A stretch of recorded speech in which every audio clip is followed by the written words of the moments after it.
Bes, meron ka bang way na makontak natin si Frida? Pupuntahan ko nga rin siya mamaya kasi hindi sumasagot sa mga tawag ko eh. Hinalugog ko na yung mga gamit ni Chito eh. Puro damit lang.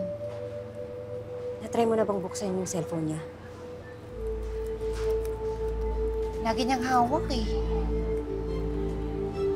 Humanap ka ng timing, please. Basta mag-iingat ka.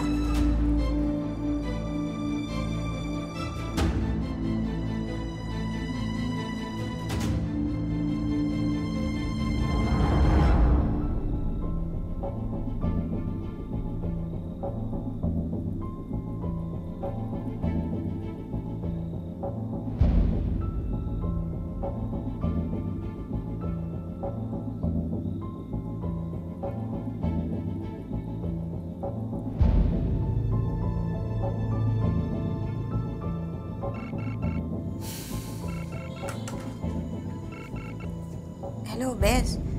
Bes, papunta na ako sa bahay ni Frida. Sarado na sa warehouse niya eh. Mababalitaan kita pag nakausap ko na ha. Ay, ikaw. Kamusta yung Operation Kalkal cellphone? Ito nga eh, kaya lang hindi ko mabuksan.